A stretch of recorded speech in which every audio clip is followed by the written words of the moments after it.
Hello అండి, welcome to my channel మీతో అలా. ఈ చేపలు దగ్గరికి వచ్చాయంటే అన్నీ ఒకేసారి పైకి వచ్చేస్తాయండి. భలే హ్యాపీగా ఉంటాయండి ఇవైతే మాత్రం. వీటిని చూస్తే మనసుకు చాలా సంతోషంగా అనిపిస్తుంది. ఇలా మార్నింగే వీటిని చూడడం నాకు డైలీ రొటీన్ అయిపోయిందండి.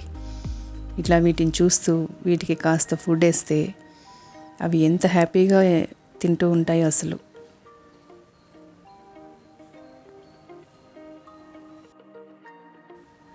ఇలా వీటితో కాసేపు టైం స్పెండ్ చేసి ఇక మొక్కల దగ్గరికి వెళ్ళానండి. ఈ ఎండలకు మొక్కలైతే బాగా డల్ అయిపోయాయండి. 2 డేస్కి వన్స్ వాటరింగ్ చేస్తున్నాను, అయినా కూడా మొక్కలు అస్సలు హెల్తీగా ఉండడం లేదండి. మనం ఎంత వాటరింగ్ చేసినా కూడా వర్షం పడితేనే ఇవి చాలా హెల్తీగా అవుతాయని అర్థమవుతుందండి. ఇది మాత్రం నా ఫేవరెట్ చెట్టు అయిపోతుందండి. రోజు రోజుకి ఎంత అందంగా ఉంటుందో అసలు. ఇదైతే వైట్ అండ్ గ్రీన్ కాంబినేషన్లో చాలా బాగుంటుందండి.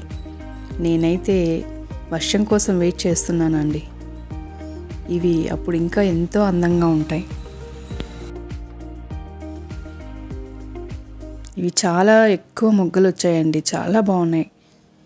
ఎంత బాగున్నాయో అసలు. ఇలా మన మార్నింగ్ స్టార్ట్ అయితే భలే హ్యాపీగా అనిపిస్తుంది కదండి. ఇక పిచ్చుకలు వస్తున్నాయి కదండి మన ఇంటి దగ్గరికి, వాటికి వాటరు వేసాను అన్నమాట. అవి ఎంత బాగా వచ్చి ఆడుకుంటున్నాయో అసలు. ఇవి చిన్నవే అయినా కూడా చాలా ఆనందాన్ని ఇస్తాయండి మనకి. ఇక వీటన్నింటిని చూసుకొని నేను స్నానం చేసి ఇక పూజ స్టార్ట్ చేసుకున్నానండి. ఇది డైలీ రొటీన్ అండి నాకైతే లైఫ్లో.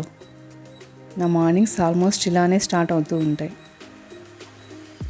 ఇలా దేవుడి దగ్గర దీపం పెట్టుకొని కాసేపు ఇక్కడ కూర్చుంటే ఆ రోజుకి కావాల్సిన ఎనర్జీ మనకు వస్తుంది. ఇది ఆవు బొమ్మ అండి. ఇది ఇలా పెట్టుకోవడం చాలా మంచిదన్నమాట. ఎందుకంటే మనం గోపూజ డైలీ చేయలేం కనుక ఇలా ఆవు బొమ్మ ఇంట్లో పెట్టుకుంటే చాలా మంచిది.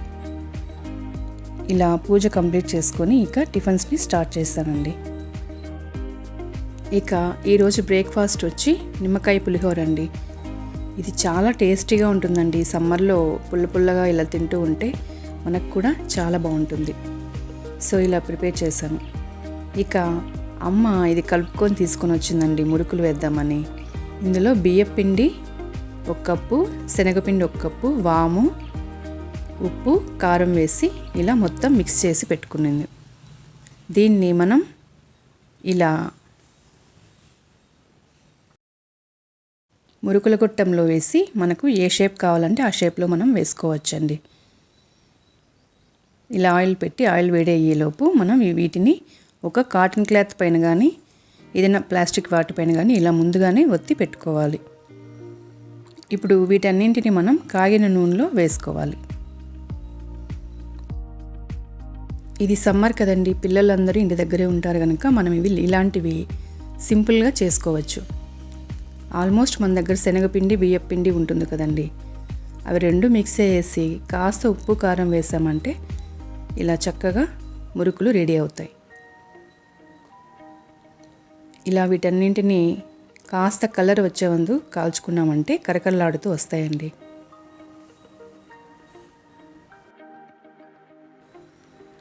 ఇలా వీటన్నింటినీ కాల్చుకోవాలి. ఇది చాలా ఈజీ ప్రాసెస్ అండి. మనమేం పెద్ద కష్టపడాల్సిన అవసరం కూడా లేదు.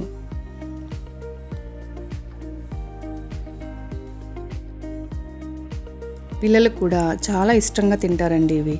మనకు ఒక 1 వీక్ ఇవి స్టోరేజ్ కూడా చేసుకోవచ్చు. మా అమ్మ చాలా ఈజీగా వేస్తుందండి.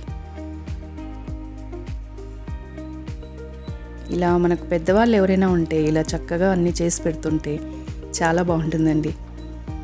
కాకపోతే ఇప్పుడు చేసుకోవడం ఇవన్నీ చాలా బర్డెన్ అన్నమాట. సో ఆల్మోస్ట్ మనం బయట తెచ్చుకొని తింటూ ఉంటాం.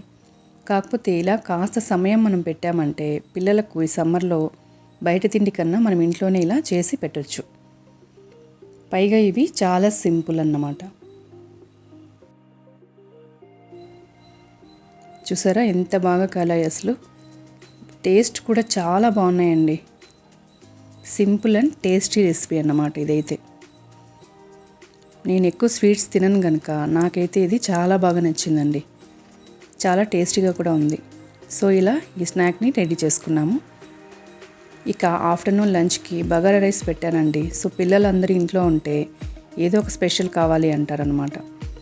సో ఈరోజు bagara rice with chicken curry చేశాను. ఈ కాంబినేషన్ మా పిల్లలకి చాలా ఇష్టం అండి. చాలా సింపుల్గా కూడా అయిపోతుంది.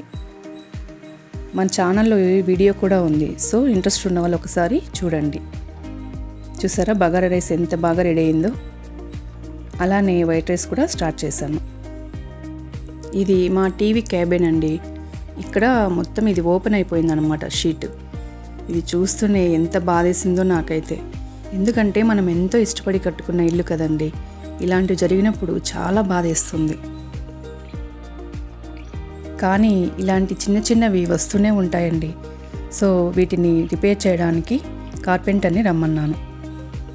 ఇవి షీట్స్ ఎండకు ఇవి ఇలా ఓపెన్ అయిపోయాయి. హీట్కు వేడికి ఇలా ఓపెన్ అయిపోయాయంట. సో వాటికి మళ్ళీ గమ్ అంతా వేసి క్లోజ్ చేస్తున్నారు. మొత్తానికి మా టీవీ క్యాబిన్కి ఏదో ఆపరేషన్ చేసి కుట్లు వేసినట్లు ఉందండి. నాకైతే అలానే అనిపిస్తోంది. సో మొత్తం ఇలా వాళ్ళు ఒక ½ అవర్ అండి ఇలా మొత్తం గమ్ మొత్తం అప్లై చేసి దాన్ని క్లోజ్ చేసి ఇలా ప్లాస్టర్స్ అన్నీ వేసి పెట్టేశారనమాట. సో దీన్ని ఒక 2 డేస్ మనం అలానే వదిలేస్తే ఇది మొత్తం సెట్ అయిపోతుంది. ఇక లంచ్ అయ్యాక ఈవినింగ్ ఇలా ఆరెంజ్ జ్యూస్ ప్రిపేర్ చేస్తున్నానండి. ఈ సమ్మర్లో ఇలా కూల్ డ్రింక్స్ తాగడం చాలా బెస్ట్ అండి. మన బాడీ కూడా డిహైడ్రేట్ అవ్వకుండా ఉంటుంది. ఇలా చక్కగా జ్యూస్ చేశాను. సో ఇదండి ఈరోజు వీడియో. ఈ వీడియో మీకు నచ్చింది అనుకుంటున్నాను. ఈ వీడియో మీకు నచ్చినట్లయితే లైక్ చేయండి, షేర్ చేయండి, సబ్స్క్రైబ్ చేసి నన్ను సపోర్ట్ చేయండి. Thank you for watching.